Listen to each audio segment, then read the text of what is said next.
The night on the outer colony was quiet. The streets were dim, and the only sound was the humming of the old power grid. Inside his small apartment, a human engineer named Daniel sat on his chair, staring at unpaid bills and a half-finished repair tool.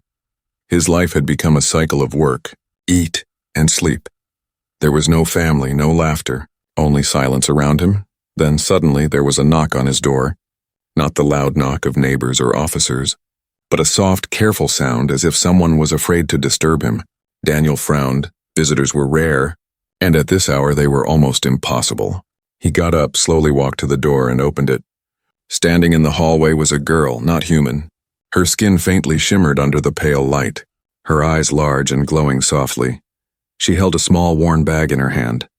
Her clothes were simple, almost too thin for the cold night. Yet she smiled, a nervous but brave smile.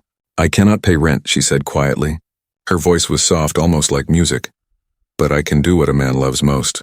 I will fold your laundry," she added, tilting her head with a gentle smile. Daniel blinked, not sure if he heard right. He looked at her again. She seemed young, fragile. Yet her words were strange. Instead of begging for credits, she offered to fold his laundry. Of all things in the galaxy, why laundry? For a moment he thought it was a trick, perhaps some scam. The colony was full of desperate people, but no one offered such a thing. Her eyes, however, were honest, clear, and filled with something else, fear hidden beneath courage. "Why me?" Daniel finally asked, his voice low. He expected her to hesitate, but she stepped closer, clutching her bag tighter. "Because you are human," she said simply. "And humans are known to be kind." Her answer left him speechless. Daniel looked over his shoulder at his messy apartment. Piles of clothes on the chair, unwashed dishes on the table, an empty life filled with dust and silence. He turned back to her. She was still waiting, still smiling, though he could see her hand shaking slightly. He sighed. "Come in." She stepped inside, quietly removing her shoes at the door. Her eyes moved around the small room, taking in everything. Then, without waiting, she set her bag down and went straight to the pile of clothes. She began folding them carefully, each movement slow, precise, almost like a ritual. Daniel stood there watching. He had expected her to beg for food, to ask for safety.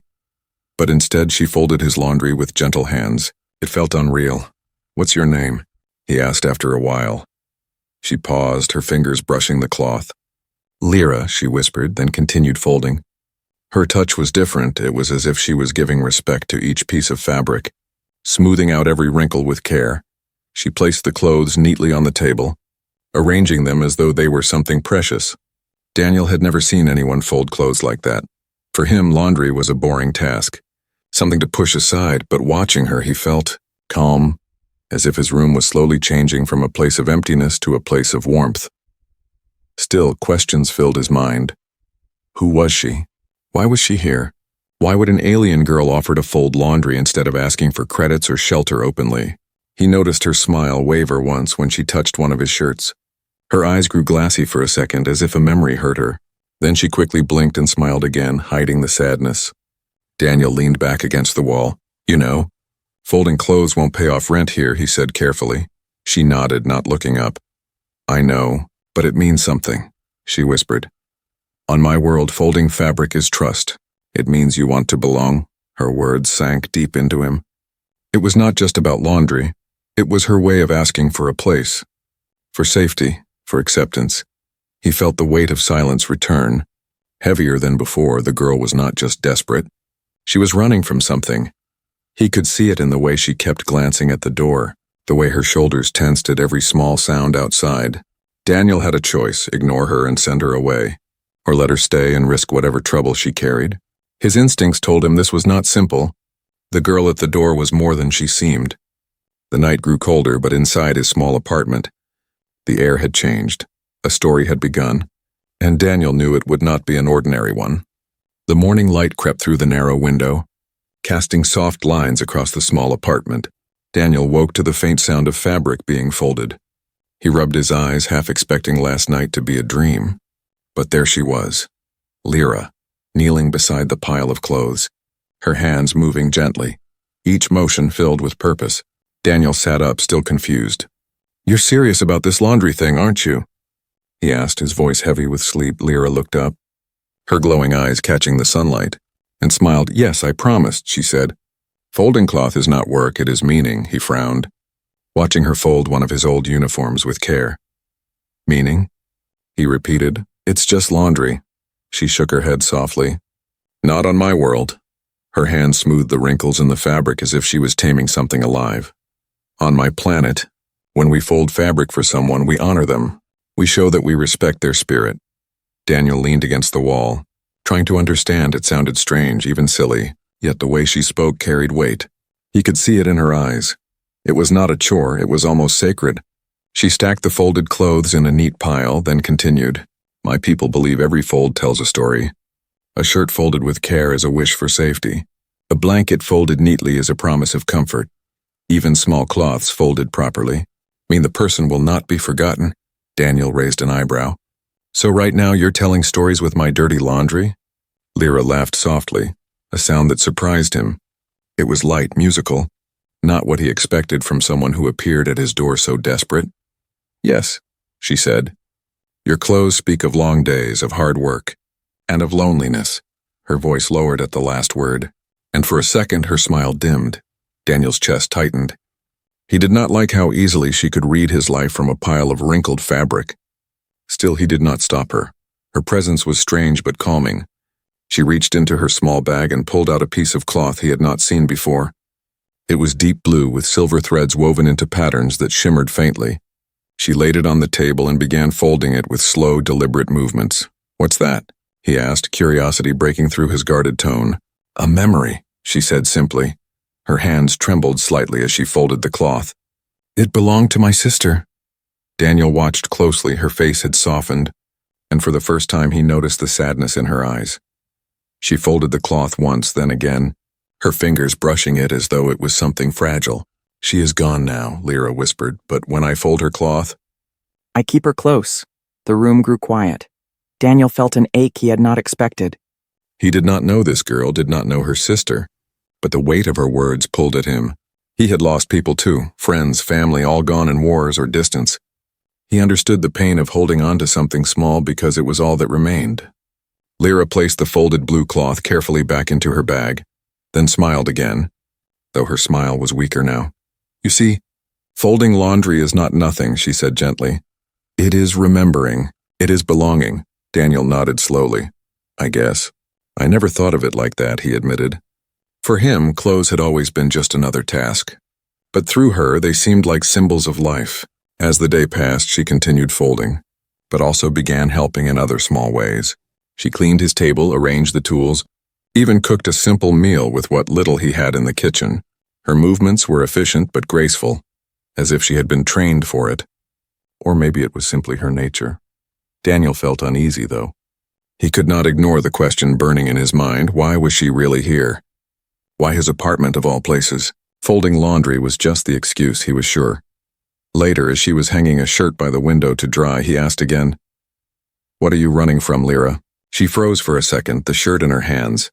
Then she turned to him, her smile still present, but her eyes clouded. I am not running, she whispered. I am waiting. Waiting for what? Daniel pressed. She shook her head. For trust. Then she went back to folding. Her silence louder than words, Daniel sighed. His suspicion only growing. Outside, he noticed shadows moving in the alley, tall figures that did not look like simple neighbors. His instincts tightened. This girl brought more than laundry into his home. She brought secrets and maybe danger, but watching her smile as she folded the last of his clothes, Daniel could not bring himself to send her away, not yet. Something about her presence filled the emptiness he had lived with for so long. Something told him that her story was only beginning. The days passed slowly, but Daniel noticed something strange. Every morning, Lyra woke early, folded his clothes, cleaned the small room, and smiled as though nothing was wrong. Her smile never left her face, but her eyes often told a different story. One night, Daniel woke to a faint sound. He thought it was the wind, but then he heard it again, a soft sob.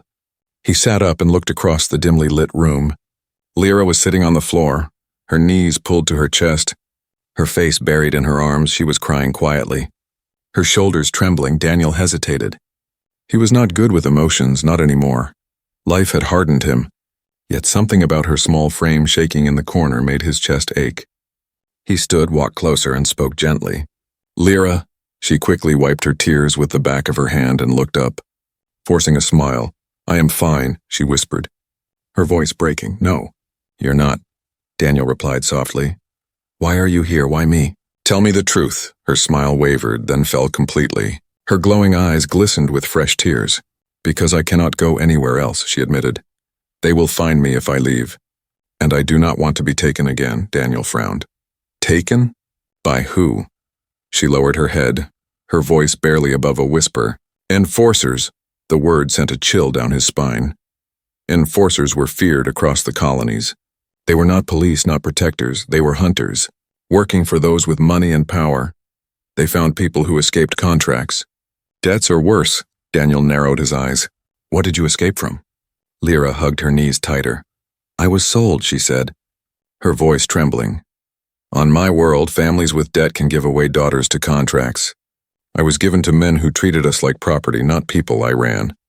And now they are looking for me." Daniel's hands curled into fists. He hated stories like this. He had seen slavery in different forms across the galaxy, and it always made him sick. He looked at her small bag and understood. It was all she had left, just clothes and memories. "You came here," he said slowly. "To hide," she nodded. "Yes, but also to belong." Her eyes met his, full of sadness but also hope. "When I fold your laundry, it feels like I have a place again, a family, even if it is small." Daniel's chest tightened. He wanted to argue, to tell her this was foolish. But he could not. She had nothing, and yet she smiled through the pain. Folding his clothes was not just a chore. It was her way of surviving, of feeling human, but her secret was dangerous. If the enforcers were looking for her, it meant trouble would soon find him too.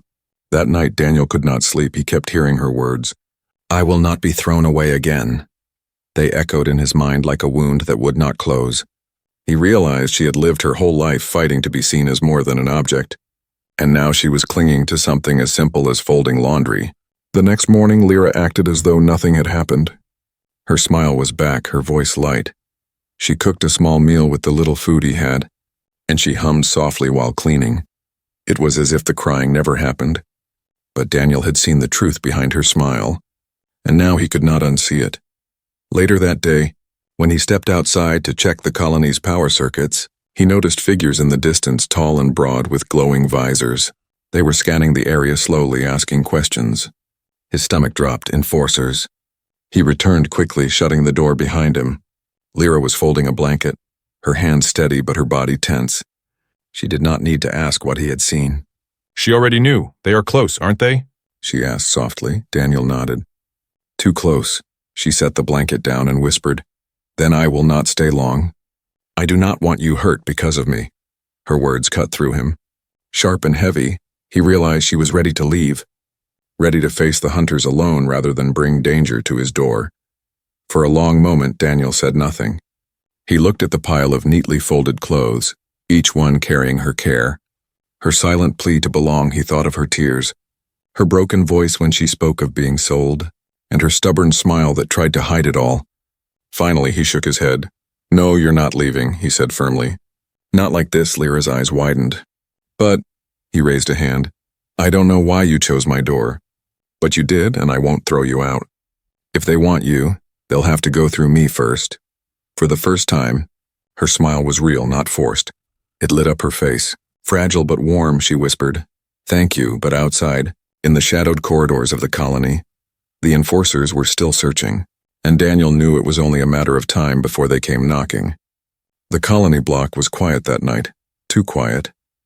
Daniel sat near the door, listening to every sound, the low hum of the power grid, the dripping of an old pipe, and the occasional creak of footsteps in the hall. His chest felt heavy, like a storm was coming.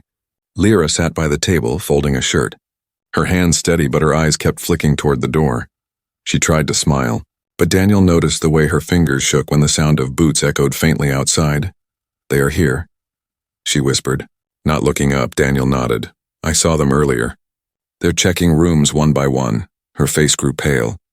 She pressed the folded shirt against her chest as if holding on to courage. "If they come here, you must tell them I am not with you," she said softly. "If they take me, at least you will be safe." Daniel clenched his jaw. anger rising inside him. "No, I told you before.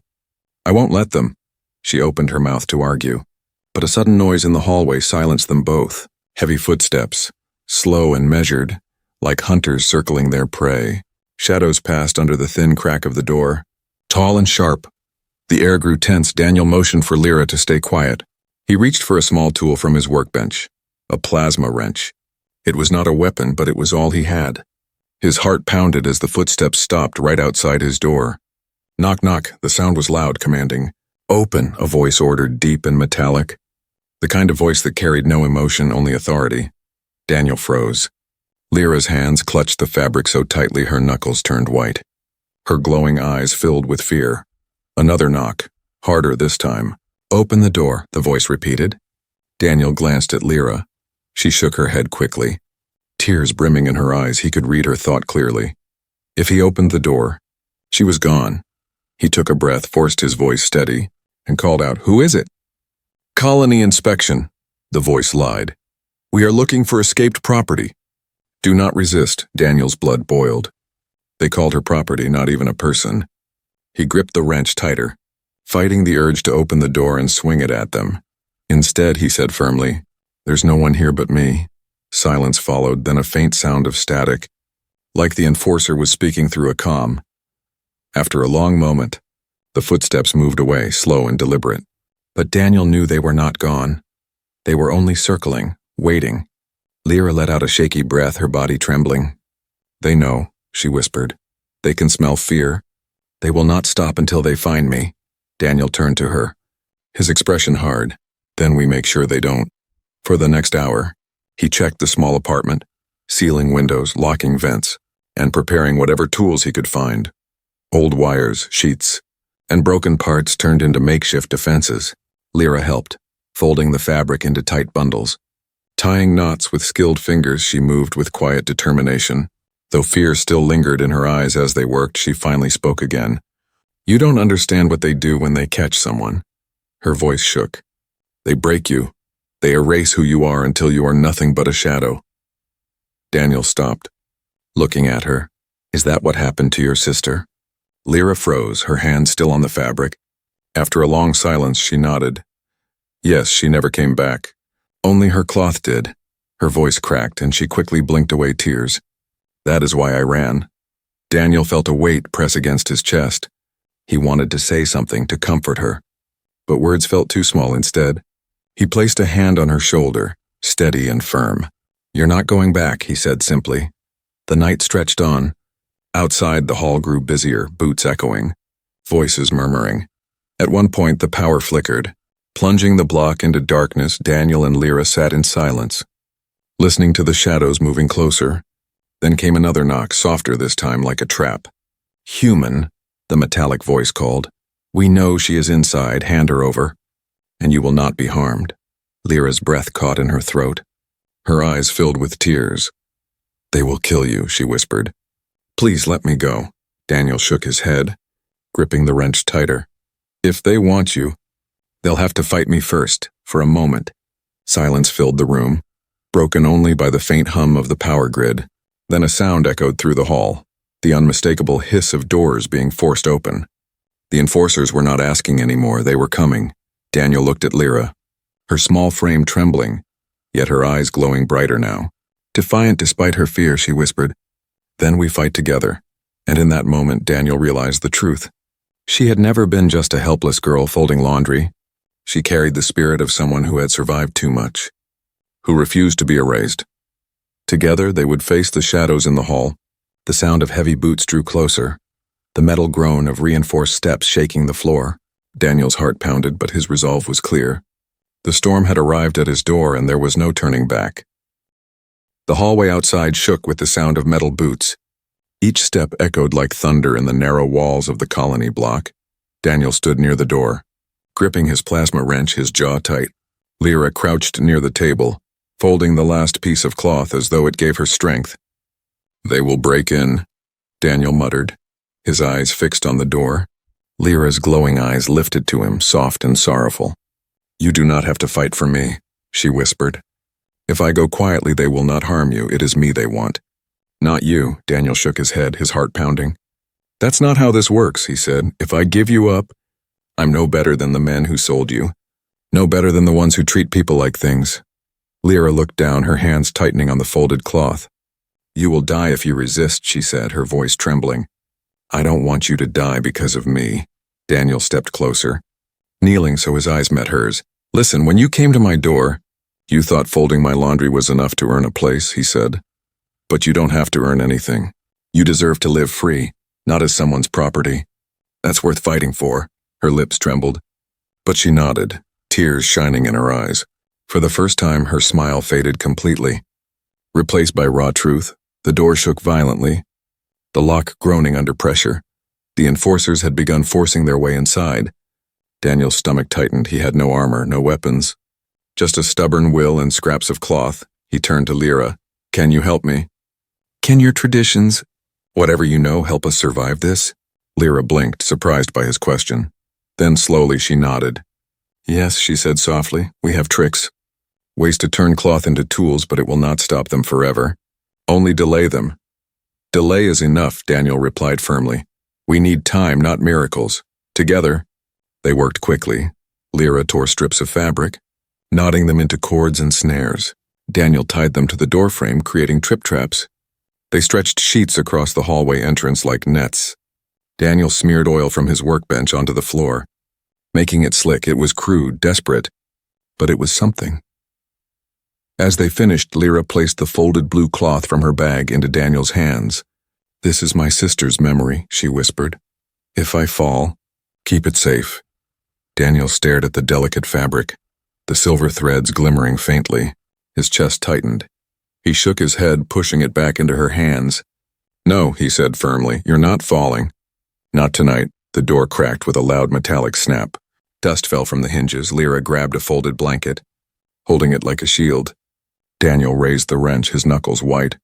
The enforcers burst through, tall figures with gleaming visors, their armor black as night.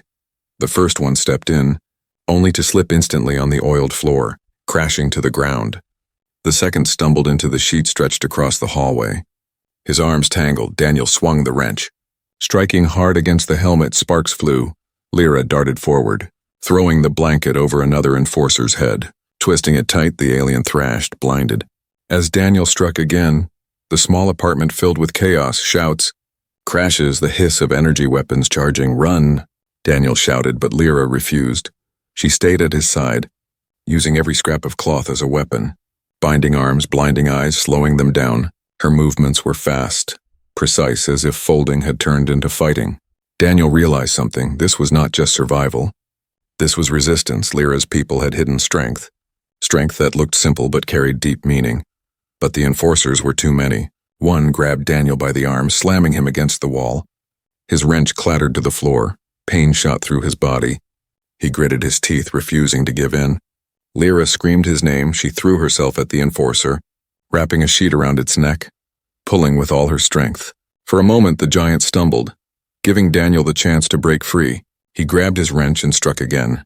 The fight raged, the small room shaking with every blow. They were outnumbered, but they were not broken. Together, human stubbornness and alien tradition created a force the enforcers had not expected. Finally, the enforcers pulled back, regrouping in the hallway. One of them growled through a metallic voice, "This is not over. We will return." Then they retreated into the shadows, leaving destruction behind. Daniel collapsed against the wall, breathing hard. His arms ached, his body bruised. Lyra knelt beside him, her face pale but her eyes burning with fire. "You fought for me," she whispered. "Even when it meant death," Daniel gave a tired smile. "I told you, Lyra. I won't throw you away." Her hands trembled as she placed the blue cloth against his chest. "Not as a memory of loss, but as a bond of trust," she whispered. "Then we belong together now." Daniel looked around the ruined apartment. Clothes scattered, walls scarred. But inside he felt something he had not felt in years. Purpose. He had made his choice not to surrender her, not to protect only himself, but to fight for something greater than survival. And as the shadows of the enforcers disappeared into the night, he knew they would return. The war for Lyra's freedom had only begun. The apartment was a mess, clothes scattered, furniture broken. The air still heavy with the smell of ozone from discharged weapons. Daniel sat for only a moment, his chest rising and falling with heavy breaths. Lyra knelt beside him, her hands trembling as she pressed the blue cloth against his arm. "They will come back," she whispered, her glowing eyes darting toward the door. "They never give up." Daniel pushed himself to his feet. Gripping the plasma wrench once more, his muscles ached. But his resolve was stronger than the pain. "Then we don't wait here," he said firmly. "We take the fight to them." Lyra stared at him in shock. "Out there? In the corridors?" He nodded. "This is their hunting ground, but it's our home now. We use it." The hallway outside was dim, lit only by flickering lights. Shadows stretched long across the narrow space. Daniel stepped forward cautiously. Lyra followed close behind, clutching strips of fabric she had tied into cords. Her movements were silent, practiced. She looked fragile. But Daniel knew better now. Her strength was hidden in the folds as they moved. Voices echoed ahead. Metallic and cold, the enforcers were regrouping. Daniel signaled for silence. Pressing his back against the wall, he listened. "Target confirmed," one voice said. "Alien female, human protector, capture alive if possible. Kill if necessary." Lyra's breath hitched. Daniel placed a steady hand on her shoulder, whispering, "They won't take you." Then the sound of boots grew louder. They were coming down the corridor. Daniel tightened his grip on the wrench. His heart pounded, but his mind was clear. This was not about survival anymore, it was about defiance. The first enforcer rounded the corner, visor glowing red before he could react. Daniel swung the wrench with all his strength. The metal cracked against the visor, sparks flying. The enforcer staggered, but another stepped forward immediately. Raising an energy baton, Lyra moved swiftly, tossing one of her knotted cords. It wrapped around the enforcer's arm. Pulling the weapon aside, she yanked hard, tripping him forward. Daniel struck again, finishing the job. More came, their heavy steps shaking the floor. The corridor became chaos. Energy bolts flashed, striking walls and leaving scorched marks. Daniel ducked behind a doorway, pulling Lyra with him. "We can't fight them head on," Daniel muttered, his eyes scanning the corridor. "We have to outsmart them." Lyra nodded quickly. Her mind racing, she glanced at the fabrics in her hands, then at the exposed pipes above. "Give me a lift," she whispered. Daniel crouched, letting her climb onto his shoulders. She tied the cords to the pipes, creating a web across the corridor. Her hands moved fast, each knot precise. She jumped down just as the enforcers charged. The first one ran straight into the web, the cords tightening around his limbs. The other stumbled, slowed by the traps. Daniel seized the chance, swinging the wrench again and again. Each strike echoed like thunder in the metal hall. But the enforcers were relentless. Even bound, they pushed forward, their strength monstrous. One grabbed Daniel by the throat, lifting him against the wall. His vision blurred, his grip weakening. "Daniel!" Lyra screamed. She rushed forward, wrapping a sheet around the enforcer's legs, twisting it tight with all her strength. She pulled. The giant stumbled, releasing Daniel. He gasped for air, falling to his knees, fueled by rage. Daniel surged back up, swinging the wrench into the enforcer's knee joint. The crack echoed through the corridor. The giant collapsed, sparks flying from broken armor. The others hesitated, surprised by the resistance. They had expected an easy capture, not a battle against two determined souls. Daniel stood tall, wiping blood from his lip. His voice was low but steady. "You'll never take her." The corridor fell silent for a breath. Then the leader of the enforcers stepped forward, taller than the rest, his armor thicker, his visor glowing like fire. His voice boomed. "You cannot protect her forever, human. She belongs to us." Lyra's eyes blazed. She stepped forward, clutching the blue cloth. Her voice shook but carried strength. "I belong to no one." The leader raised his weapon, but Daniel was faster. He charged, swinging the wrench with all the force left in his body. The weapon clashed against the enforcer's armor, sparks lighting the dark corridor. The leader stumbled back, shocked by the ferocity of the attack. At the same time, Lyra threw the folded cloth high into the air. The silver threads caught the dim light, dazzling the enforcers for a brief second. It was enough. Daniel struck again, this time at the power pack on the leader's back. A sharp crack followed by a burst of smoke filled the air. The enforcers faltered, retreating slowly, their leader damaged. Their formation broken, one shouted, "Fall back! Regroup!" And they disappeared into the shadows of the corridor, leaving only the stench of burnt metal behind. Silence returned, heavy and trembling. Daniel dropped to his knees, Exhaustion weighing on him, Lyra rushed to his side, her hands pressing against his bruises. "You're hurt," she whispered. Her eyes wet with tears, Daniel gave a tired smile. So are they. Lyra held the blue cloth close to her chest. "You fought like my people's warriors," she said softly. "But you are human, and still, you chose me." Daniel looked at her, his breathing heavy but his spirit unbroken. "I didn't choose you," he said. "I chose what's right." And in that moment, amid the ruins of the corridor, the bond between them was no longer just survival.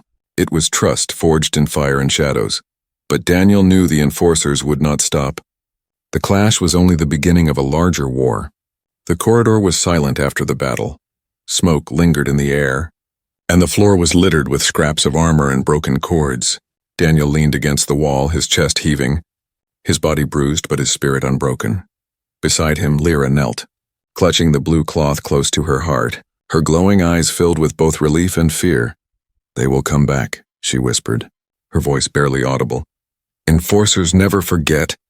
They will return with more." Daniel nodded slowly, wiping sweat from his brow. "Maybe," he admitted. "But we'll be ready." She looked at him, her eyes shining. "Why do you do this for me? You could have let me go, saved yourself." Daniel gave a tired smile.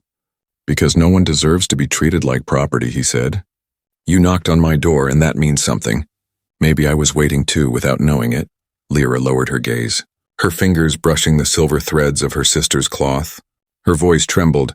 "On my world, when we fold cloth for someone, it means we trust them with our soul.